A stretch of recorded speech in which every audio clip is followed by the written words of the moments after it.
ขวดจุดนี้เถื่อมี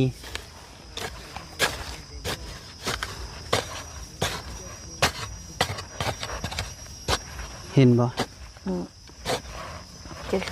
ได้ทางถึงนะขวดเบิดเด้อเอ้ายังเงินยังเอ้าคือมีเงินคือมีเงินเงินไผบ่ฮู้แหละเศษนึงเงินไผซะก็คือถึงเงินอ้าวขุดเพิ่นมีเงินบาทนี่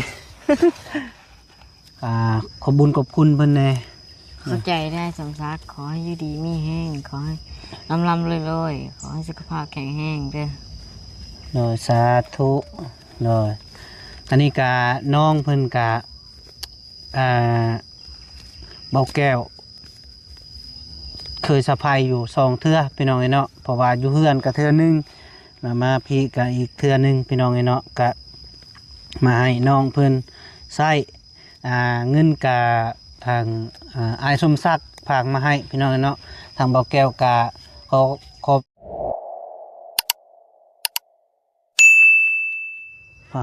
โทษพากันเฮ็ดหยังสองเอ้ยน้องอันนี้ฮะกูมีว่าเลยกินขวางมีป้าถึงต้มถึงคั่วสบายดีเลยโดยสบายดีเด้อโดยบ่เป็นหยังคนอื่นก็ขับทักทายสบายดีและสวัสดีเด้อพ่อแม่พี่น้องมื้อทุกคู่ทุกคนบ่ว่าอยู่ในหรือต่างประเทศก็ยินดีต้อนรับเข้าสู่ซองบ่าวแก้วคือเก่าพี่น้องเอ้ยเนาะกะบ่าวแก้วก็มาทุ่งให้ทุ่งนาน้องฟ้าน้องงาคือเก่าพี่น้องเอ้ยเนาะน้องแม่นนั่นแหละพี่น้องเอ้ยเนาะผู้นะน้องนินบ่นิน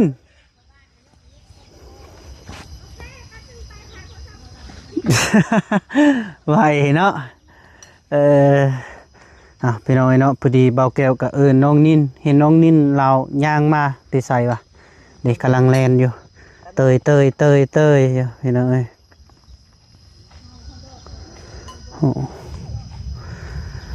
น้องนินคนงามพี่น้องเอ้ยเนาะกินบ่ตุ่มมีกินบ่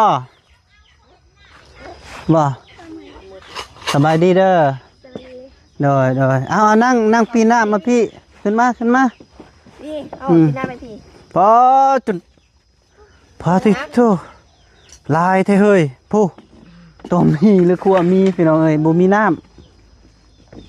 โอ้คักเลยโอ้ยไปขึ้นนั่งน้ำกัน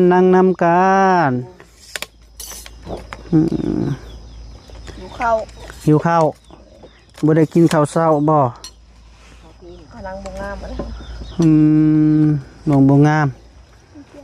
ปลาโธ่พี่น้องเอ้ยแซ่บหิวข้าวบ่เอากินกันหิวกะ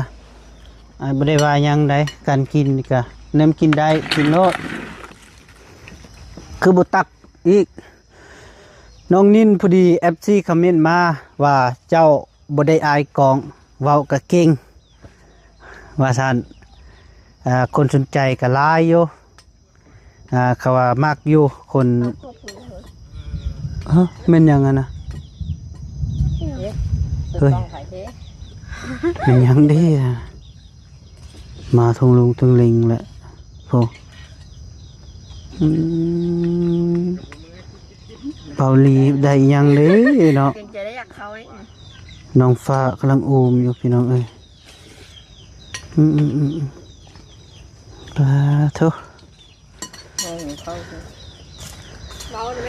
หมสบายดีเนาะโดยสบายดีกินได้เลยอยู่กินโกมี่สบายดีประธานโดยสบายดีคือกันประธานมาติไซนี่ฮะโอ้ยเนาะมาพ่อของอ้วนอีกเลยของอ้วนเอาไว้ก่อนอุ๊ยตกใจเอาข้าวมาบ่ง เฮ้ยนี่แกเอาไปจะฆ่า ปอโตคือได้ลายแท้กินนินคือตัก มาในแรกคนงามโอ้ให้งามมันนี่เนาะ เอาผมเอาอันนี้ก็นั่นลงเถอะวะ ห้ามชิดผมไม่ได้บ้างนี่เฮ็ด เออ เอาอีกบาทหนึงเฮ็ด ขาดเลย มันขึ้นในบุญทวีสิขึ้นนี่บุญทวีใส่ฝัก หน่อย ฝักอันนั้นก็ได้เออ หิวข้าวเลย จะไปปุ้นติมันคือ มันขึ้นนี่ไปอยู่ จักโมง 8 โมงบ่เดี๋ยวมา 8 9 โมงกินไหมมาแก้มาไหม หน่อย มาไหมเอามากินน้ำนองเพิ่นไหม กินน้ำกันไป เอาเลยเอาเลยบอกแก้ว คนก็อิ่มอยู่ได้ อิ่มกับบ่ต้องกิน กะ เดี๋ยวบอกอิ่มเนาะ บ่นั่งเบิ่งน้องๆนี่ก็ได้นะ บอกอิ่มกับบ่กินเท่า เอา เลย ไม่ตกกันของเขาวะไม่น้ำเฮาเอา ไม่อายได้ เอาน้ำซับ เห็ดไปสิโอ้ เอาน้ำนอกเลยรับเลย บ่เป็นไรขอ กิ ง นแล้วตาม ของ สบาย แท้ แล้ว ของแท้ เด้อก็คือบ่มีเลยทำมาหายก็เดี๋ยวมากินอี กินแบบแซ่บๆไปเลย หิวข้าว บอกเอาคือว่าเห็นกินแซ่บๆอยู่กับทางอ้ายเพิ่นกินได้ค่ะนั่งชื่อบอกว่าได้กินบ่ นั่งซื่อๆติมีแต่ยำมีหยัง มาเปิดกล้องปริศนาเด้อ ฮะ กินข้าวอิ่มแหละ เลย เด้นี่ อ้าวผมไม่ใบหุงเขามาหุงข้าวมันบ่ หมออบข้าวเพิ่นว่า อบข้าวเฮ้ยอยากเบิ่งอยู่ได้รอรุ่นใดนี่ เปิดก็มีแต่หมอหุงข้าวหั่นแหละก็เปิดเบิ่งมันเป็นได้มันงามขี้ไร่เนาะ หน่อย ก็ต้องเปิดเบิ่งแหละ เออ บ่มีไอ้บอกเลยบ่มีหยัง ให้น้องๆเพิ่นกินข้าวอิ่ม กิน ก่อน ข้าวก่อน เดี๋ยวปืนข้าวบนลง บ่ได้เซอร์ไพรส์คันเซอร์ไพรส์นั่นคันเซอร์ไพรส์น่ะบ่บอกหรอก เด้อพี่น้องเด้อผู้ อืม ยังลายอยู่ได้นี่ โคมี มีเอามาได้แท้นี่ บ้าวดิ เบายาว บอลลี่ บอบบี้บี บอบบี้ บี้ บอย บอบบี้แล้วมาขายให้ปวกบ่ไป น้าสาว ไปขาย โบ ก็ ราณ เด้อกินข้าวเด้อ เออ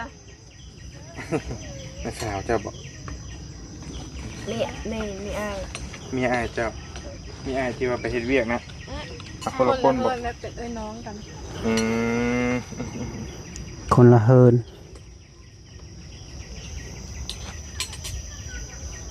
เอ้า มาแกะอีกล่ะเอากระป๋องให้ใช่ไหมกระป๋องวะ เบิดแล้วบ่ บริเวณมากใกล้ๆได้นี่ อืม ข้ามทะเลข้ามน้ำมาได้ฮะ ปลากระป๋องเบาเตียงบ่ บ่เขาซื้อมาจากบิ๊กซี เจ้าคือบ่เอามาซีมแน่ปลากระป๋อง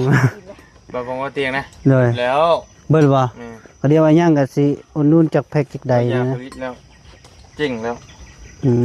ม เจ๋งกันแจกคนนี่แหละ แม่น เอาไปช่วยเรือพัดแจกปฏิรถไปนั่น แม่นก็แบบนั้นนั่นแหละใช่เฮ็ดได้ซะ กินหลังกินอื หมดบ่ อย่าเข้า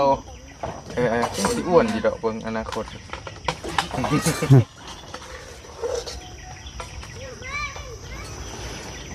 แขนเข้า อืมบ่มีน้ำบ่ได้น้ำอ้ายนะยังลายอยู่ แขนเข่าแขนเข้า แค่นครับ กินครับโอ้ทำเอง อิ่มแล้ว เก่งนะเว้ยเนาะเราก็ อิ่มแล้ว ธรรมดาอิ่มไว้แท้กินขนมมันกินขนม สาวนินต้องกินหลายๆอันนี้น้องๆมา เอาขนมให้น้อง ให้เบิ้ลนั่นแหละแบ่งให้น้องๆกันแบ่งให้คนไปกิน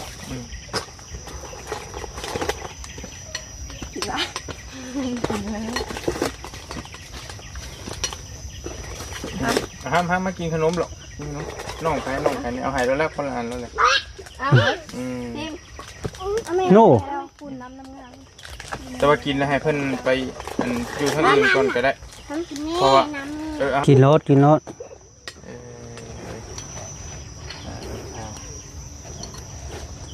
ไอ้อยากสิผมคือเจ้าเลย สิแล้วแหละไป มันบุบไปสาวแมน อืม แซ่บเนาะเนาะ มาเบิ่งเสียให้เบิ่ง หยุดคำนี้ก่อน คำนี้ก่อนเพิ่นว่า โตให้เบิ่ง คือ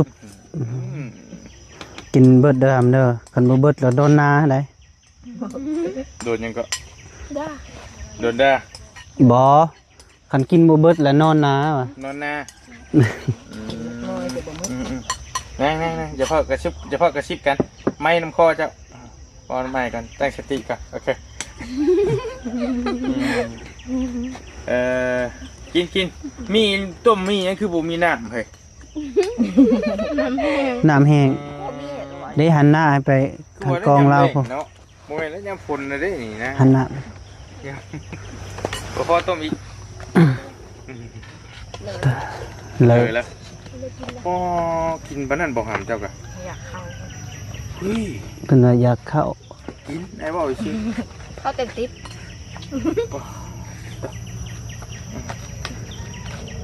ไปอยู่น้ำไอ้จัก2 เดือนนี่ปะแข่งกันรถไอ้บนทรงเจ้าอีลีบอกอีลี น้ำมัน จำโอ้ มือ มือใหม่อ่อนสันแม่คือว่าสินี่บอกเฮ้ยเทียงไม่บอก เท่าใด คือนี่มาเทียงไม่บอกใครสิเฮ็ดให้ เนี่ยมึง เอา เอ้าหมอน อ๋อแม่ถามมึง บอกความหมายว่าอ้ายๆนะ คนที่ช่วยเจ้าบอกคือจังได๋ ไผสิเฮ็ดอะนะงบ ซื้อ มาทางใด อืม เอายาม อืมก็ว่าจักซั่นแหละ บ่ยาวบ่ยาว มามงให้บ่ ซื้อ อยากให้จ้างคนมามึง บ่ยังไม่ใช่คนมามงไปสิมามงให้บ่กินก่อนโอ้กินไปแต่แซ่บบ่ห้ามกันจะกินเบิดนี่ไอ้สิมีรางวัลให้ดอก โอ้โอ้ยดี อีหลีใด โอ้ยไปบังคับนั่นไหม บ่ก็เว้าความจริงนี่แหละ ตายบ่ บ่อยากเบิ่งให้น้องกินนะคันว่ากินเบิดนะ รางวัลยังน่ะมีแนวบ่ มีอยู่ โอ้เจ้าหากระทายนี่บ่ทายก่อนแล้วบ่ แม่น ไอ้เก็บเพิ่นมาบ่ยังนำมัน ว่าสิบ่ต้องหากระทายตัวนี้เอาตัดนี่ดิ ฮะพอจะดีเราบ่รอดเจ้าบ่ ว่าอย่าง คือ เราก็เอาลืมมาแล้ว ลืมแหละเรื่องสำคัญบ่มีบ่ได้ชื่อในบ่แสดงว่ายังบ่ได้บอกหยังโอเค อาจจะเอาโทรศัพท์ไป ว้าวโอ้มันคือการโอ้ยเดี๋ยวว่าฉันซีกับซีเดียวกันฉันบ่แจ้งนี่ เอ้ย เอาเลย งานนำ โตน้องแมนไปหาคุดพี่น้องเอ้ยเนาะป้าโป ได้บ่ล่ะบ่ได้อยู่บ่คุดอยู่ยังอันนี้ฮะโอ้คือคุดจิโลคุดจิโลกระปูบุมีติบันนี้เจ้านี่ดุอีหลีเนาะเด้อนี่ได้คุยจิโลเลยนี่แม่นคุดไปดู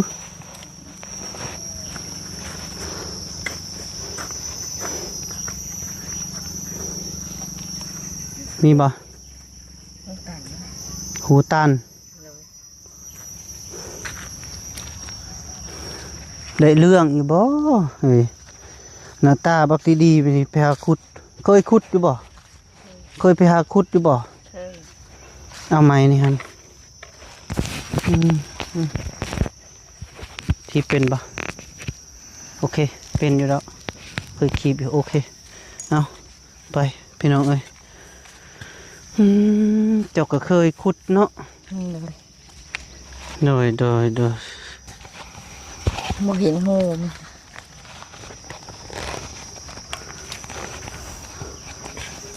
มีอยู่บ่ บ่ หาขุดแถวใดนี่ บ่เห็น บ่เห็นมีอยู่บ่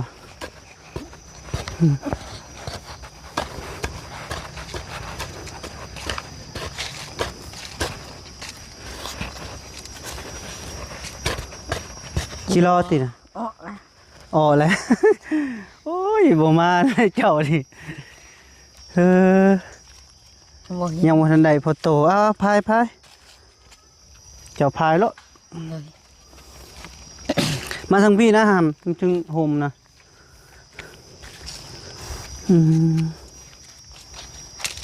อ้าวเห็ดตกเลยนี่แม่นบ่ได้หู ใช่ ได้หูนี่หน่อยนะ เนี่ย แม่นลองขุดเบิ่งดู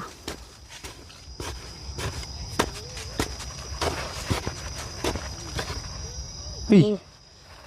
2 ตัว ช่องโตเลย เลย ป้าดแม่นบ่น่ะแม่นเนาะตัวแม่กับตัวผู้เนาะ เลย ช่องโตอุ้ย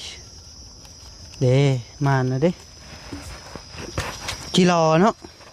เด้นี่หูนี่ก็คือสิมีอยู่นำเลย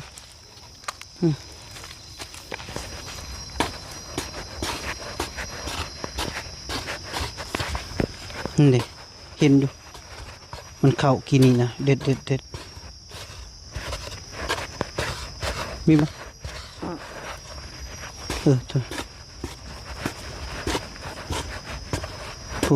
โอ้หูใหญ่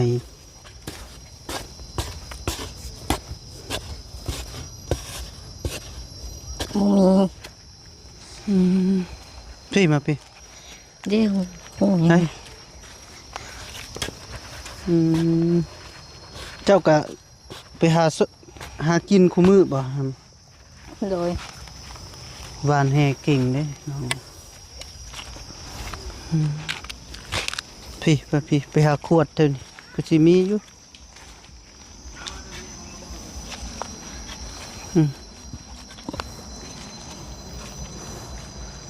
เด็กคอยจีรอ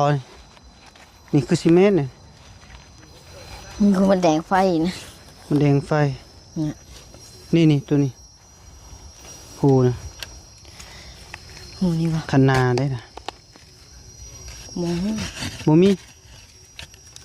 นี่มาขวดแถวนี้มีบ่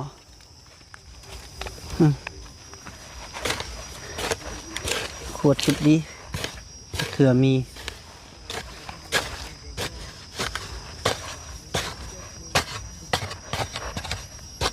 เห็นบ่ เจ็ดขัน ได้ทางถึงนะขวดเบิดเด้อเอ้า อ้าวยังเงิน ยังเอ้าคือมีเงิน ซื้อมีเงินเงินไผ บ่ฮู้แหละ เศษหนึง เงินไผซะ จ้ะเกิดถึงเงิน เอ้าขุดเพิ่นมีเงินบาทนี่ เอาเลย ไป แปลกเตะห่ำเงินไผน่ะไปทามึงทุกไผบ่มีเงินน่ะซาวจะบ่ จัก เอาเลย โชคดีเลยเจ้าได้เงินพร้อมไผไปหาถมเงินแถวนี้บ่ จักนี่ไม่มั่งอยู่ ใบไม้บ่ เลย เจ้าสิกล้าเอาบ่ อืม จะเห็นได้ซะ โอ้โห ไปส่งให้ไผซะ จัก งงเนาะเอาแหละมีเงินเสยบานนี่เลขอีหยังนะฮัมทายนะ ใช่นะ58 58 เลย 58เลขแมวป่า เงินไป มันเป็นเงินเจ้าเองบ่ โอ้ เงินไผซะ จัก ขอยานเงินนาสาวเจ้าบ่จักเราไปเอามาเสื่อง โอ้โห โมโห ได้ เช่นใดสิเอาเมื่อบ่ โมโหเลย ทมคืนบ่ เลย ทมคืนเนาะ เงินไป ใบใหม่เสยเนาะเขาก็กะเนาะมาทมเนาะเท่าไหร่หำแบบแปลกๆเนาะเอาสิได้อยู่บ่ ฮะมันการสะพาย บ่ได้มันก็บ่มีหยังนี่ทมเบิดแต่สิมีเงินซะ มันขวดมันมีเงินเจ้าทรัพย์บ่กี่นี้ เลย โปพี่น้องเอ้ยน้องเพิ่นงงๆแล้วบาดนี้เฮ้ยมาพี่จะเงินผู้ใดนั่งลงครับนั่งลงงามๆพี่น้องเอ้ยเนาะน้องเพิ่นก็โชคดีได้เจ้า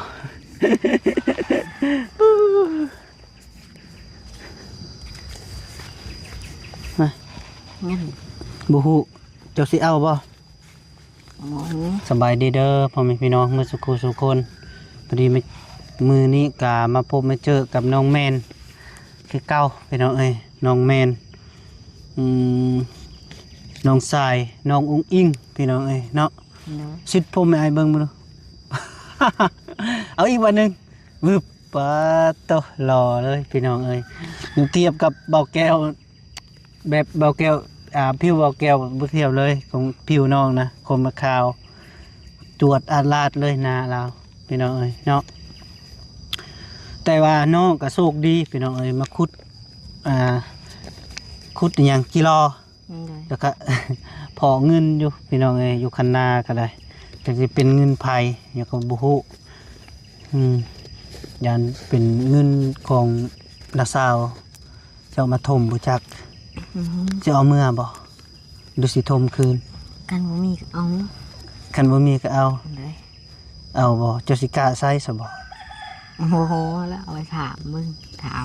เอาเมื่อแล้วก็ถามเพิ่น เลย อืมแต่ว่าเรื่องใส่แล้วไปซื้ออีหยังนี่ก็บ่ได้ติ เลย บ่ได้ต้องเอาให้เพิ่น เลย เนาะเนาะเจ้าก็ญาติติ ญาติเนาะทำอันน่ะ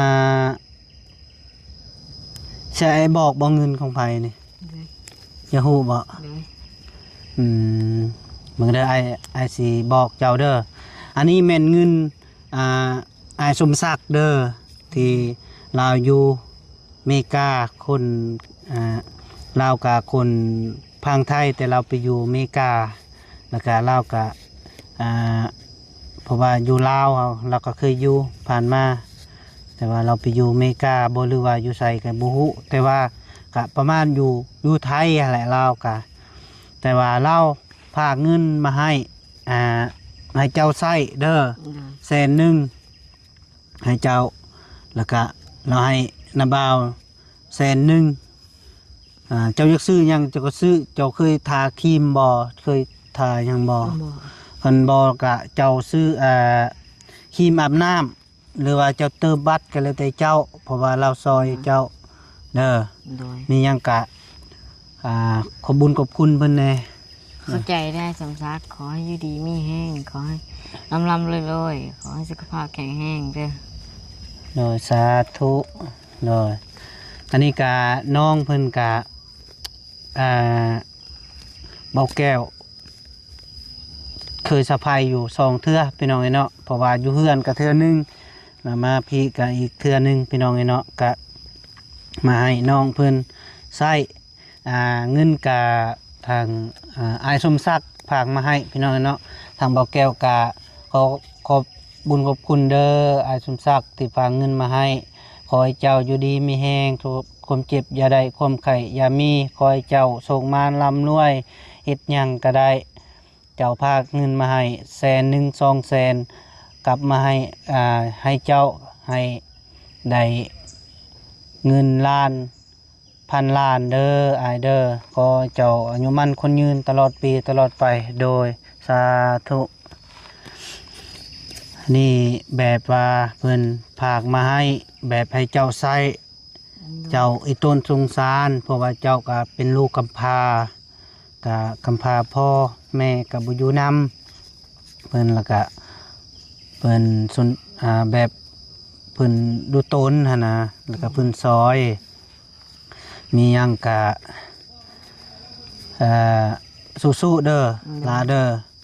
สู้ๆอยู่นำไผก็จะอยู่ปัจจุบันอยู่นำป้ากะพังความเพิ่นกะให้ดูให้มันนั่นแหละเฮ็ดเวียกก็คือแบบนี้แหละเจ้าก็ไปหากินขุดกระปอกกระปูขุดจิหลอกกิโลเนาะเพิ่นก็ไอ้ต้นสงสารเพิ่นก็มีเงินมีคำเพิ่นก็พากมาให้แต่เล็กละน้อยก็มีหยังก็ขอบบุญขอบคุณเพิ่นเนาะต่อไปก็คันว่าอ้ายเพิ่นคันมีเพิ่นเอาเงินมาให้แล้วก็ขอบบุญขอบคุณคือวังใดนี่ก็โอเคน้องก็เว้าได้อยู่น้องพี่น้อยเนาะแต่ว่าอยากให้เจ้าพึกอีกให้ได้กว่านี้อีกการคำอวยพรนะโดยให้น้องพึกอีกต่อไปให้มันลึงคงปากลาวภาคความให้เจ้าเฮียนเด้อปีหน้าเจ้าให้เราให้เจ้าเข้าโรงเรียนมีน้องงาน้องฟ้าเพิ่นให้เข้าโรงเรียนเพราะว่าปีนี้บ่ทันแล้วเพิ่นสิปิดเทอมแล้วก็เพิ่นก็สิปิดเทียนเด้เป็นเทอมที่2แล้วแล้วก็รอท่าเป็นปีหน้าแล้วก็อ้ายก็สิไปเว้า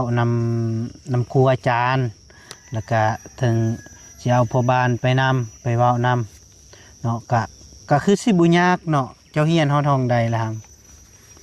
ขั้นตอนนี้นะม.2 ม.3 โอ้ตอนเจ้าเฮียนม.3 ตอนออกนะม.5 ป.5แล้วสิเข้าไปเป็นม.2 เลยเนาะม.2 หรือม.3 หรือว่าม.4 เลยก็ได้เจ้าไปเฮียนม.4 เลยก็ได้เพราะว่าเจ้าก็เคยผ่านเพราะว่าเฮาอาศัยเฮียนคันเจ้าสิเริ่มต้นม.1 ฮอดม.7 มันจะดนเจ้าต้องเฮียนม.4 ได้ใบประกันม.4 ก็เฮียนม.5 ม.6 ม.7 ในใบประกันม.7 ก็เจ้าก็มีวิชาชีพมีว่าความบทเรียนของเฮามันมีพอบ่ให้คนอื่นตัวนะพอได้เขียนอ่านได้เป็นแล้วก็โอเคแล้วเพราะว่าเฮาไปเฮ็ดเวียกอยู่ไสก็เฮามีใบประกาศเด้ใบประกันม.7ไปใส่ก็ผ่าน แต่ว่านึกว่าคันเฮาบ่ได้ไปต่อเฮียนต่อแบบเฮียนม.บ่เฮียนครูบ่เฮียนไปเรื่องด้านนี้ด้านนั้นนะมันต้องมีประเภทอยู่ประเทศเฮาเนาะมันก็ลายทางไปโยแต่ว่าความรู้ความสามารถเฮามีติดโตบ่ย่านไปใส่ก็เห็นบ่คือนาบาวบ้านอยู่พุ่นบัดนี้เฮามีวิชาชีพเฮียนนี้นั้นเพิ่นก็ดึงให้อยู่นี่อยู่นั่นก็ถ้าออกไปเพิ่นก็ยังคิดฮอดยังดึงอีกเพราะว่าเฮาเฮ็ดเวียกได้เด้เพราะว่าอยู่เฮาเฮียนมาแล้วต้องเฮาก็โอเคเนาะเรื่องเลขลานี่ก็บ่มีดอกเรื่องคิดไล่ที่ว่ามีแต่เดี๋ยวนี้มีแต่ว่าเฮาคิดไล่เรื่องเงินเนาะเงินเฮาก็ใส่โทรศัพท์แล้วเด้ปัจจุบันมันก็มีเบิดเลยเด้บวกลบคูณหารเท่านี้เท่านั้นเป๊ะเนาะมีแต่อ่านว่าตัวเลขจำนวนเงินเท่านี้เท่านั้นก็อาจจะชื่อเนาะมีแต่ว่าเจ้าตั้งใจสู้ๆอยู่นำเพิ่นเพราะว่าอยากเว้าเรื่องห้องน้ำเรื่องห้องน้ำนี้มันก็มีอยู่บ่ใหม่อีหยังพี่เจ้าบ่มีบ่ไม่อันนั้นได้ไม่สิญัวนี่นะคือแม่เผาเฮ็ดแล้วก็มุ่งเลยนะแต่ว่าเฮาสิเฮ็ดแล้วมันบ่มีหยังนะแบบว่า เอาเฮ็ดแบบบ่มีเสาห้องน้ำแล้วมีแต่กอหั่นน่ะสิเฮ็ดเป็น2ห้องถ้าว่ามีงบแต่ว่าก็รอรุ่นก่อนพี่น้องเนาะทางตัวนี้ก็เรื่องงบนี่ก็รอรุ่นเนาะทาง อายสมศักดิ์ก็อาจจะฮู้ดอกเราค่ะ เรื่องงบนี่ก็มีแต่น้องยังบ่ทันบอกน้องๆเพิ่นแล้วก็มีแต่เว้าจังซี่แหละเพราะว่าก็ยังมีหลายเนาะมีแต่จอไว้ใส่เด้อนี่เด้อทำเด้อ โดย มีแต่สู้ตั้งใจตั้งมุกตั้งใจคืออายเว้าหั่นแหละแต่บ่มีเสียหายหยังถ้าพังความที่ว่าเขาศึกษาแบบเขาสั่งสอนบ่มีความเสียหายคันบ่มีหลายก็ได้น้อยหั่นนะตัวความรู้สึกเฮาเด้อหน่อยเอาพ่อแม่พี่น้องเนาะพอดีคลิปนี้ก็เบาแก้วสิได้จบคลิปปิดคลิปซะก่อนพี่น้องเนาะพอดีเบาแก้วก็สะไฟน้องเป็นเงินแสนกีบพี่น้องเนาะทางสมศักดิ์เนาะเพิ่นพาเงินมาให้แล้วก็เลยเบาแก้วเอาเงินมาสะไฟเลยพี่น้องเนาะอยู่ดีมีแห้งเด้อสุขภาพแห้งอย่าเจ็บอย่าจนอย่าขาดแต่ส่งมาร่ำรวยมาสู่คู่สู่คนเด้อพ่อแม่พี่น้องที่ฝากติดตามก็อย่าลืมติดตามซองเบาแก้วสะพานบุญอีกเด้อเป็นซองใหม่โดยบ๊ายบาย